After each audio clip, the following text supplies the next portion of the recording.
Do you want your business to grow faster?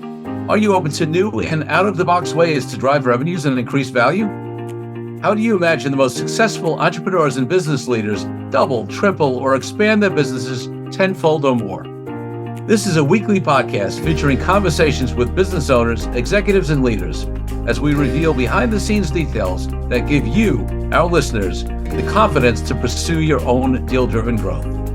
On the show, we discuss a huge variety of deals, everything from large, complex mergers and acquisitions, capital raising, joint ventures, strategic alliances, real estate, affiliate and sponsorship deals, and more, including smaller deals that you can do without significant capital.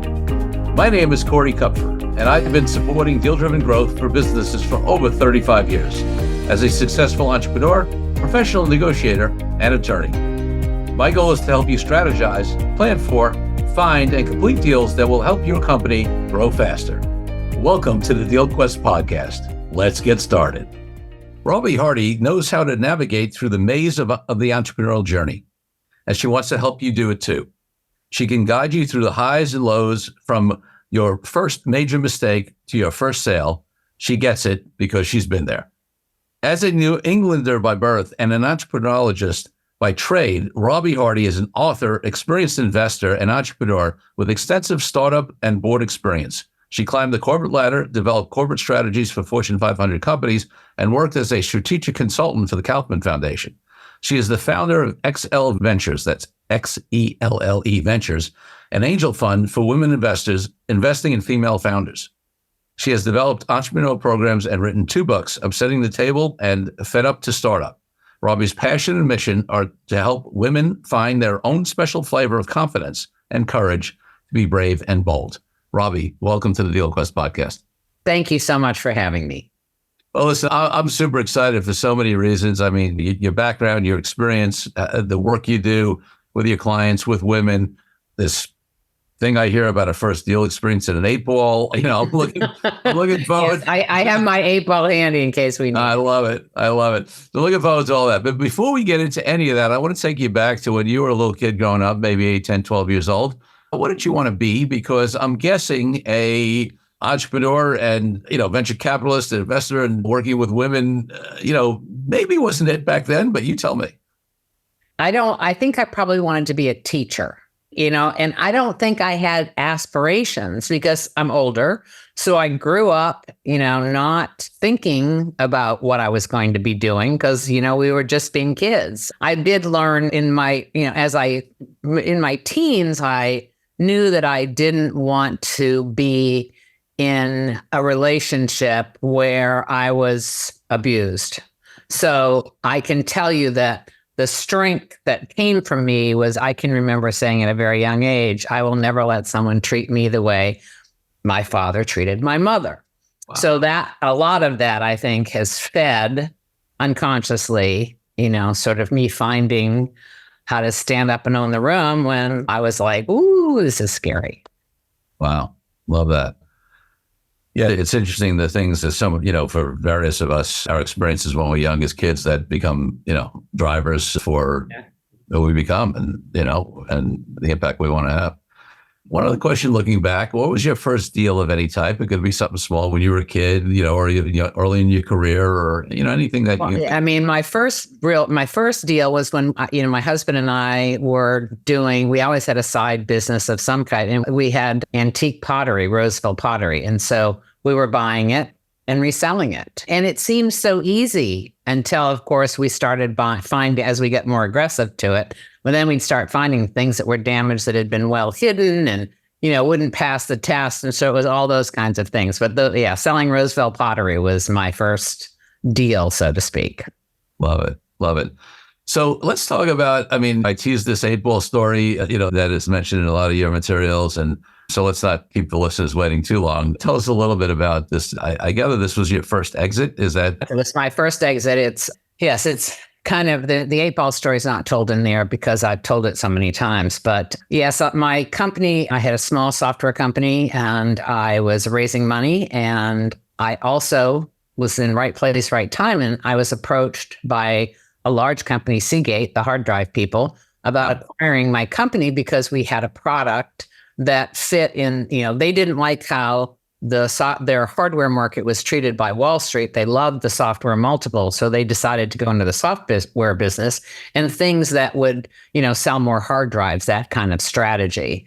And so we had a lot of conversations. I had been to see them in California, et cetera. And then it was time. The rubber was actually starting to meet the road after a long haul, as you know how these things go. And it was time to talk price and whether this was going to happen or not. And I got on a plane without my lawyer. And having been in the corporate world and just and knowing that wasn't smart, but I was bootstrapping. I was trying to be really smart with my money. It wasn't smart. Long story short, I was on the plane and started imagining, how you put yourself at the table and try to imagine what's going to happen. And I'm thinking, how am I going to pause? They're going to say X and I want to say no, X plus or whatever. So I got this crazy idea that I would get a Ouija board at a Toys R Us back then when Toys R Us was still around. And the good news about this story is they didn't have a Ouija board. I had never used one. I don't know how I thought I was going to be able to, but the clerk said, but we carry 8 balls. And I was like, perfect. So the old 8 ball, you tip it and turn it. And so the 8 ball, unwrapped it, stuck it in my briefcase, went off to my meeting. We started talking price. I had a walkaway price from my board. Yep. I knew what that was. And so we were sitting in the boardroom going through all this and the price was too low and I knew I'd have to walk away and I didn't want to, et cetera, et cetera. So I reached in my briefcase and I pulled out an 8 ball. Now it didn't say this at the time, it kind of looked like this and turned it up and said, well, I wonder what she has to say. And the CEO banged his hands on the table and his team started laughing. And I was like, oh God. And why I did it, I don't know. And he grabs my hand and he takes me down to his office and on his credenza is a Buddha holding a gold 8 ball. And so he brings his 8 ball back and he brings it into the room and we start having this 8 ball deal. And I don't think none of the good news is none of the answers out of either 8 ball were made any difference. And They sort of said, well, if you've got what it takes to bring an 8 ball into a negotiation where we've acquired, hundreds of companies or deals or whatever, and we've never seen this before, we'd like you to have, bring you and your team and your product. And so there it goes. It's not advice. I don't know why I did it. The only thing I can say is that sometimes you need to think outside the box when you don't have what you need. I wouldn't recommend bringing a toy to a deal meeting, but it just shows sometimes things work that you would least expect, but I'm not advocating it. I love it. So when you said, having and you left the blank, right? Let's use the word chutzpah. Okay. I know there's a lot of the words you might be able to use, right? Yes. But so what is it, do you think, and listen, I don't want to make generalizations based upon gender or anything like that, but you work with women a lot, right? And I know with my negotiating training, and I've spoken to countless, men and women about negotiating that have been in my seminars and people who train women who train in negotiations. And so with all the caveats about generalizations not being true, et cetera, there is a socialization, right, of men and women differently in business, in negotiating, and willing to stand up for value and things like that. And, and many women I know, many people I know generally have had to go through a process of, being able to own their value and stand for, that kind of stuff. And, my experience of speaking to many and training and doing all this stuff is that it's an additional journey for women, just in terms of the way things are socialized or whatever. So I'd be open to your comments, including disagreeing with anything I just said, but also curious about your personal story, about how you had the chutzpah, so to speak, to bring the 8 ball, to feel confident, to do that. Whether I felt confident or desperate is unclear at this point. Okay. We'll go there. I think, I'm older, so I was literally always the only woman in the room. And I didn't know any better. I mean, it didn't seem like that was a problem. Well, until certain things happened in salary negotiations. It wasn't without issue, but I had to learn to stand up for myself. Yeah. And I think that in the back of my head, I thought I am not going to be bullied or whatever, which is certainly part of it. And so I would, just got it and spent a lot of time in the bathroom going, okay, you can do this, and taking a deep breath and thinking, what's the worst thing that can happen? So a lot of that really came almost organically. I could have, if I hadn't been able to make it, then I wouldn't have been at the table. And so because for internal reasons that I think we all might, I take it back to my childhood, is how it came about. Wow. I wish I could, say there was some magic. So I encourage, when I'm coaching women and mentoring them, chatting with them, I always say to them, what's the worst thing that can happen if you take this step? And what's the worst thing that can happen if you don't? And 9 times out of 10, if you don't, is much worse than if you do. And it's one step at a time. And you might get smacked down, and somebody may, do something to you, and trying to get women to not take it personally. Women are very, the intuition and emotions that make women better leaders is also an issue, because it's hard to separate it. What always intrigued me is these men would battle it out with each other, and then they'd be drinking or playing golf, the next day. But you start to observe that and understand some of it. And it isn't easy. I mean, women have a hard time. And as and right now, we still don't have equal rights. I mean, come on. I mean, the Equal Rights Amendment has still not been passed. And now that somebody wants to take away the right to vote, as a woman, you do start to think, what am I doing here? Now, hopefully that's empowering women to say, no, I'm here, get out of my way. But that's not true.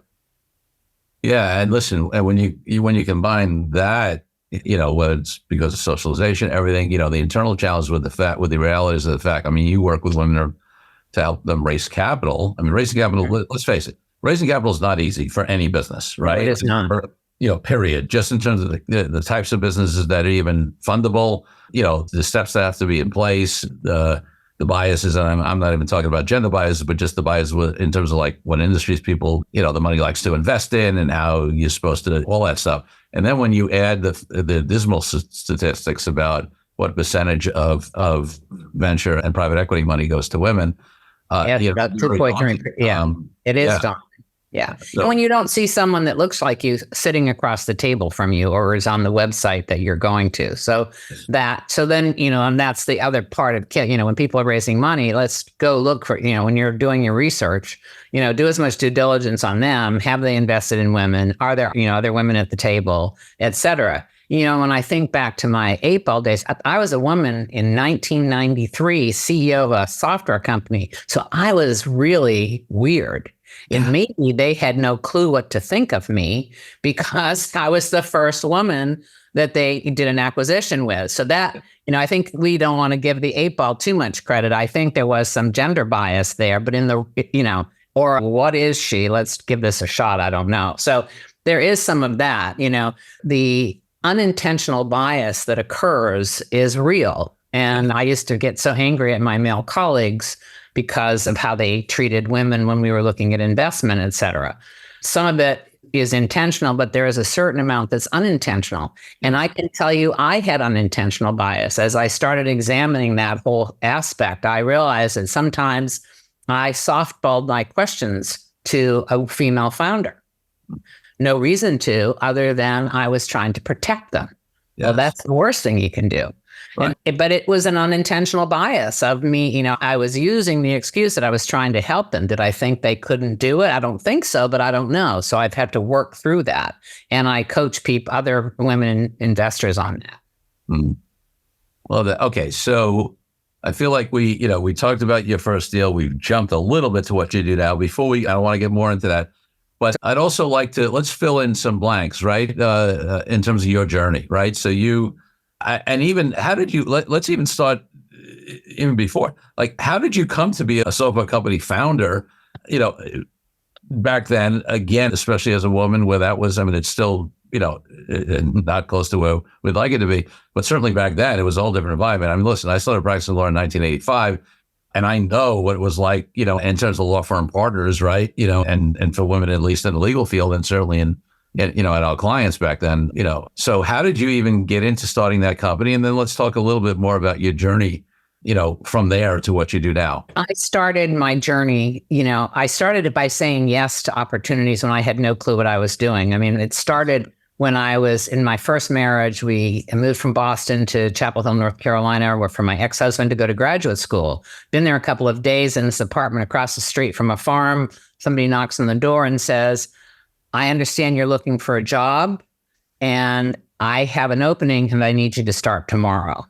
So I ended up driving a bus, a Mercedes little school bus back then with the big door opening thing, which I thought was so cool, and teaching kindergarten. And I had no idea what I was doing. And I just said yes. And that's sort of the beginning of my journey. As I was putting my husband through school, I needed to not be doing the children thing. So I was a research associate analyzing data, had no clue. I had no background in software. I had nothing.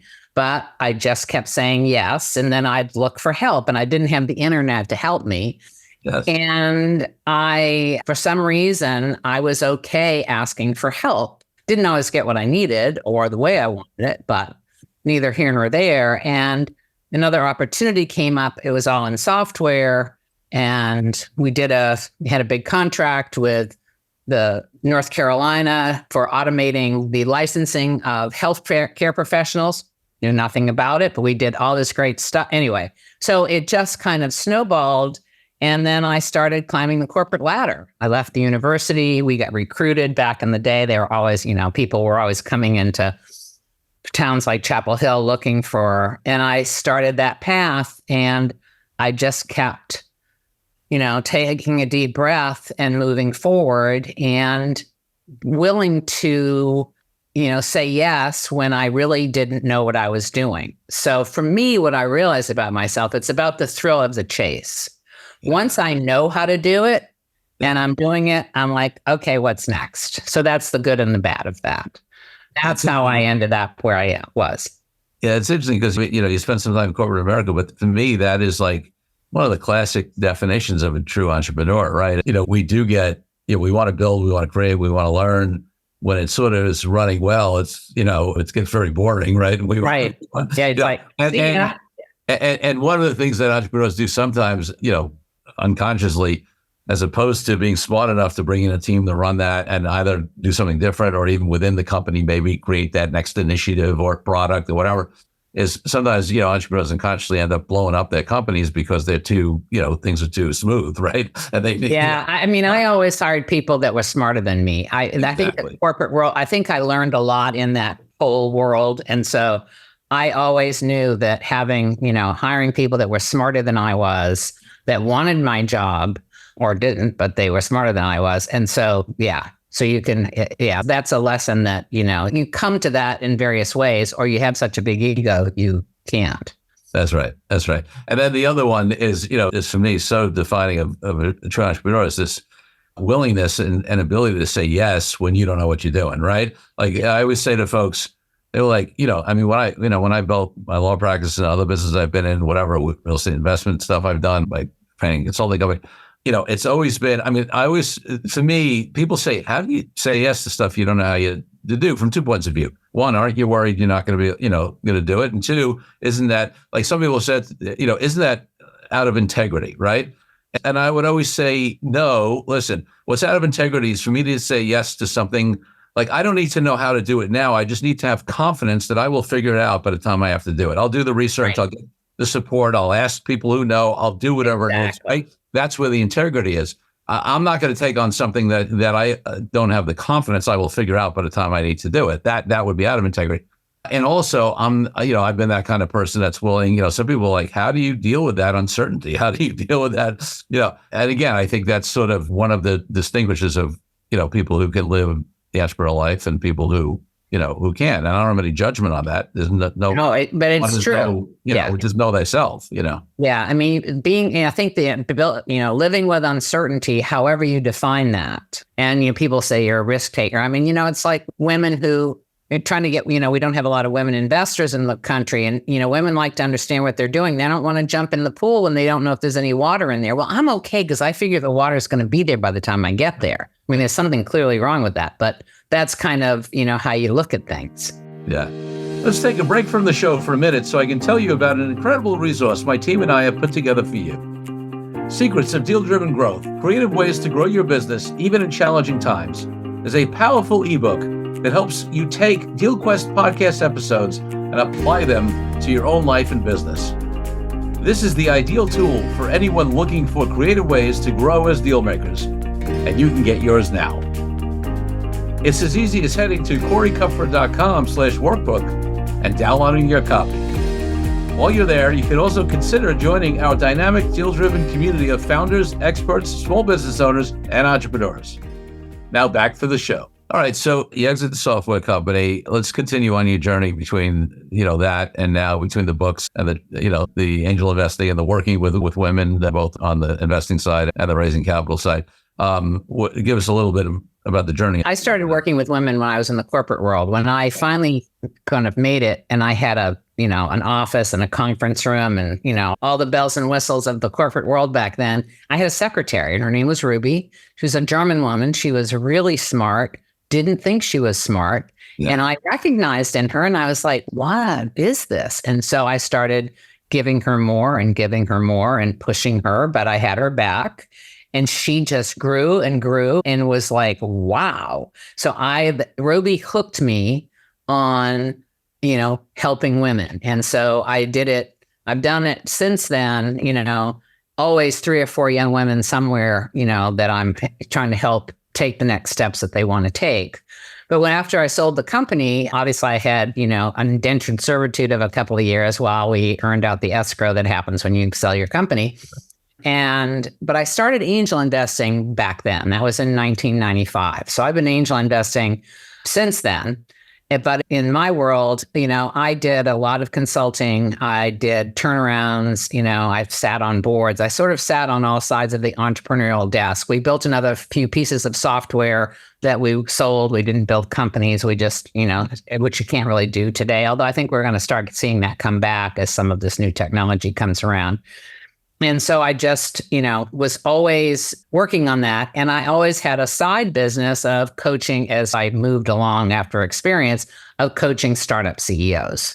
Yeah. And so I've been doing that along with my women mentoring and, all along. And, in addition to doing, a lot of other things. And then I was trying to figure out how could I reach more women. And I came up with all sorts of crazy ideas. And I finally wrote a book. My first book was Upsetting the Table. It was about a young woman. And I did it as a fable because I think it's helpful to be able to make it something you don't have to, be taking notes in and you absorb it in a story. And then I had 3 books that I laid out. One was about the young woman climbing the corporate ladder. The second was about a woman leaving the corporate world and starting and going into the entrepreneurial world, which is fed up to startup. And the third book is in process, which is about women angel investing and, all that whole process. So I have, done a lot of things. I'm now a mentor in residence at Duke University, which is completely different than anything I've ever done. The mentoring is the same, but it's just a different environment. And the founders are different because their intellectual property belongs to the university, as that's the case in everyone. So licensing it out and figuring out is it commercially viable and helping them sort that through. Love it. Okay, so obviously you have that entrepreneurial chops and journey. You have the corporate chops and journey, right, which helps. And then let's talk a little bit about your angel investing journey, right? Because it's interesting. I know a lot of angel investors, and obviously that's a broad term. I would say the amount of time you've been doing it, your background that you're training, or you're, I would say, a sophisticated angel, right? So, and I know some people sell their company and they started, it becomes a natural thing to angel. And for some of them, it's actually not their thing. It's very dissatisfying, right? And some people— You're trying to pay it forward is how it starts. Yeah. I mean, if you raised money, the other I worked with, hundreds of them, and it starts off usually trying to pay it forward. Yeah. So obviously there's that driver, but, you're also going to make smart business decisions in terms of who you invest in, and Not always. well, you're going to try to. All right. And listen, I'm not saying there may be other drivers. I mean, I know people who are, socially conscious capital, patient capital, all these ways and things that people care about, right? It doesn't always have to be about maximizing financial return. But how do you, as an angel investor, what have you looked at over the years? Who has it been focused? I know you work with women now. Has your investing been focused exclusively or mainly, on women? Well, back in the day when I started, I'd be hard pressed to find many women to invest in. Yeah, but the answer to that is no. Yeah. My background is tech and software, so I spent a lot of time there. But I also joined angel groups and funds because I realized after my first investment, I had no clue what I was doing. Okay. I had done mergers and acquisitions in the corporate world. I thought I knew everything. I had raised money and sold a company. I thought I knew everything. It's just very different when you literally sit on the other side of the desk. Yes. And so, yes, I had a lot to learn, and I learned a lot for the good and the bad from other investors that were in, the organizations that I belonged to. Again, I was the only woman with, white men over 50. So I decided in 2000 that I was going to raise a fund and I was going to have it all women investors. Okay. And I got to 6 after 6 months. I could have done it differently. Hindsight's 2020. And so I did. I ended up opening it up and, we had 75. But, I have learned a lot. And one of the things that is not falling in love with the entrepreneur. Mm-hmm. You have to respect them. And I am very respectful of entrepreneurs, but, so that you can do due diligence and really understand the business. It's so easy to fall in love with somebody with a lot of energy and doing great things. And they're you don't know that they're not, they can't execute the way that you hope that they can. Yeah.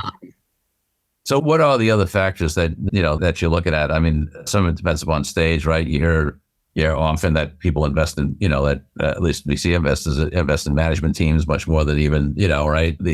I think we all invest in the idea doesn't really count that much. There's all kinds of, philosophy. Everybody says a lot of things, and a lot of it is just what happens in the back room, so to speak, when you're doing the deals. As I'm sure as an attorney sitting in on some of these things, we do bet, betting on the team. I mean, if you can't bet on the team, then, that's crazy because things don't always work out the way you want them to. So the ability to focus on what they're trying to do, but also the ability to pivot if things change. Think of the pandemic. Perfect example of how, really good investors and companies helped each other find another way to survive and and oftentimes really bloom, Zoom being a perfect example.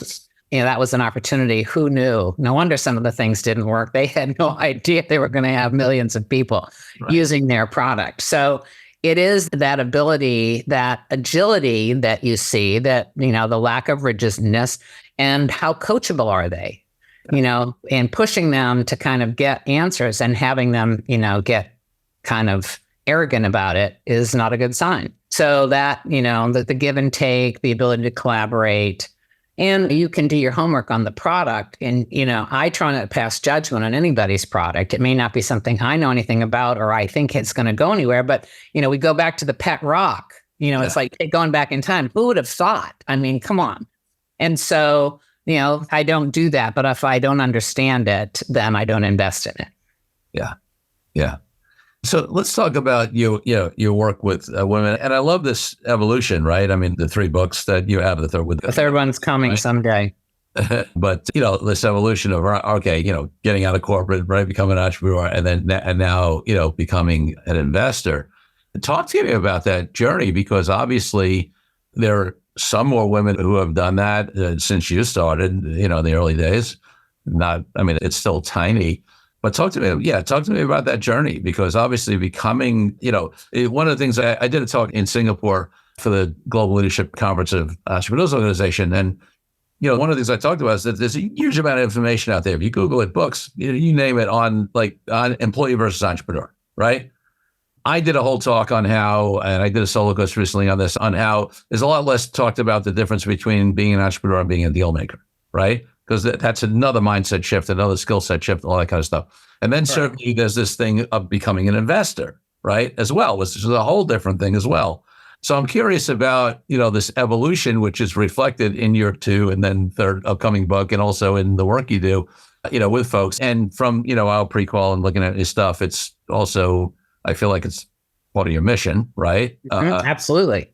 So a big part of it. So, take us on that journey. What does it take? Because listen, as I say, I never have any judgment, right? There are many, many people who are never meant to be entrepreneurs. They should be employees. There's nothing wrong with that, right? Nothing at all. In fact, it's again, know thyself. We need them. Right. Exactly. We need them. And, and some people are suited to be a number 2 or a number 12 at a company that, way more than I ever would be. I'd be terrible at that. Right. So, and then, so there's that shift to entrepreneur. But then, there's this deal maker mentality, and then there's this investor mentality, and they're all different. And some people try to move from one to the other and they're not successful. It's not for them. So I'd love to hear more, because you've been on that, you've done that journey personally, and you're working with people, on all aspects of that. Well, I think some of it is the thrill of the chase. I mean, you just set that out there. But I got addicted to watching, sitting and listening to companies pitch, and just that whole journey of how did they come up with it, how did they get there? All that was just, it was like, I couldn't get enough of it. I still love it. I have judged gazillions of pitch competitions, but even when not doing that, I mean, just that whole thing of looking at opportunities that people have seen and what they've done with it and why they've done it and what they think there is to be done. I mean, sometimes it is, they think they can do it bigger, better, faster, cheaper. And that's usually not a good reason, but it's all of that. So for me, it was trying to understand that. Always underneath it all, when I first did my first angel investment, I had this mentality about paying it forward. It was hard for me to raise money. It was hard for me to do a lot of things. And I wanted to help. And I felt like I had learned so much, and I didn't think it was fair for me to keep it bottled up inside myself. And how could I get it out there? So by seeing a lot of pitches, and then, as an investor, and you see a lot, you end up coaching, in those pitches. Well, what about this? Well, how did you do that? Well, actually, nowhere when you pitch do you tell me what your product does. They don't see that. I mean, it's sometimes some of the simplest things that you can make a difference for them. So that's always in what I do. Do I enjoy it when a deal goes well? Absolutely. And do I want them all to be successful and therefore I'm successful? Absolutely. And I'm willing to, help and open doors and make introductions or leave them alone. So there's a lot, so that they sort of get tied together. And now I have the opportunity to work with women who are first-time investors and women founders who are, doing what I did a long time ago. Yeah, I love that. So talk a little more specifically. I mean, we've touched on a bunch of it, but exactly, what are the scope of services, that types of businesses and female entrepreneurs that you're working with, both on the founder side and on the investor side? So XELLE Ventures, first of all, I learned a lot. I did a lot of, and talked to, hundreds of people, to women around the country, about women who are doing angel investing, et cetera. And what I realized is that I was only talking to women who were somehow in the entrepreneurial world. They were either lawyers or accountants, or they were, they were successful entrepreneurs. And there's this whole other world out there that knows nothing about this, who are, accredited investors or have the ability to be an accredited investor. And when I thought about my journey with all these men, most of them had no entrepreneurial experience. They just had money. They were high net worth guys. And so it took me a long time to figure that out, to talk about obvious. And so I started looking in the mirror and said, yeah, maybe we need to do this ourselves. So that's the journey I went on. So I started talking to investment groups. There's a lot of lunch and dinner investment groups of women who get together socially. It's the public market. They're investing in Apple or whatever. Sure. And I started talking to them about angel investing. And sort of 9 times out of every 10 that I did that, the first question was, as I would start talking about it, they're like, what's an angel? Right. So with just this huge lack of knowledge. The other thing I learned is that they really wanted to understand it. Now, it's not rocket science, but there's a lot of language and a lot of, there's an aura about it that makes it look like you need to be a lawyer. And you need a lawyer if you're going to invest, but you don't have to be the lawyer yourself. There's certain things you need to understand, and then you let others understand the rest of it for you. So we started XELLE as a debt fund. And so because, equity is complicated and it can be very long and painful. And so, everybody understands a loan. So the idea, but that gets you into their understanding, having somebody pitch, doing screening, doing due diligence. The stuff that really matters is also necessary for debt. Now, my male colleagues told me that was the stupidest thing I ever did, of which they thought I'd probably done many stupid things, because what the return was just not going to be, you weren't going to find a unicorn there. My argument was, well, maybe a little bit of debt will catapult them that they can do equity and they can be in a unicorn. And then these women will know about them and they can invest, et cetera, if they want. So that was kind of the rationale behind it. So XELLE is getting ready to raise fund too. So, the majority of the women had never done it before. We reduced the amount that you had to invest so that putting your toe in the water wasn't so painful. Yeah. And I've done a lot of education, but the real education is, hands-on experience. In the early days, we saw a lot of spas and makeup and that kind of thing. Sure. We have evolved. We see, we just invested or loaned money in a company that she created a bra for after mastectomy because that happened to her mother and blah, blah, blah. And a bourbon company, because there's now women doing bourbon. So the candy, the variety is there now. And it's money that when I coach them, I'm like, is this money that, it's they need their, maybe it's for shipping. Maybe they're building something and if they could buy 100,000 boxes versus 1,000 boxes, their margin would increase by a certain amount. That's perfect money for debt. Yes. That's not equity money. Well, it can be, but you know what I mean? So it's that kind of evolution that has occurred. Love it. And then, so yeah, it was interesting. So you started to say you were, started to talk to a different audience of folks, of women on the investor side. Talk to me about those conversations a little bit, right? Because, I will tell you, in my client base, in entrepreneurs organization, in various places, I know some women, I definitely know some women who are invest, but, as a percentage, the conversation, the willingness to, to throw money into something. And by the way, I'm not saying this in a, No, I get it. There are positives and negatives, right? Because, again, we don't want to totally generalize, gender or, not to mention gender non-conforming folks. But the point is there is certain things that are true. And I see men throwing around money, way more freely in general, some positive about that they're willing to take the step. And, it's many who've lost a lot of money, throwing money out there, like that. So talk to me a little bit about, all the work you've done and what you're seeing in the evolution of women in terms of, being willing to do more investment and maybe the approach that they take to that might be. Yeah. Women don't have FOMO when they're at a cocktail party, the need to say, I just invested in XYZ, or I just, so-and-so was a unicorn and I made gazillion dollars. So they, all their buddies, and they don't even look, they're like, yeah, I'm in. Yeah. So there's a certain amount of that doesn't happen in the same way with women. Women wanting to understand what they're doing. And I can tell you that a pivotal moment for me, I was at the Kauffman Foundation when the economy imploded. I went as a strategic advisor to help them, build entrepreneurial spirit in the financial and in the auto industry. So I spent a lot of time in Detroit, which was amazing. And I ended up meeting the head of the Detroit Women's Foundation. And she said, somebody says, about angel investing, and would you talk to us? Because we think we want to raise an angel fund to invest in women. So I did. And I walked into this room in Grosse Pointe, Michigan, where all the auto industry people were. And there was a room of these matriarchs who had, this was back in 2008. And so they were very wealthy. And at the end of as I got through talking, these two women came up to me and held my hand and said, we're really good at giving money away. We get philanthropy. Yes. We feel good about it. But we have no clue how to make money. That's what our husbands did. Yes. And they didn't want us to do that. But I don't want my daughter or my granddaughter to be the same way. So would you come back and let us all bring the next generation or two?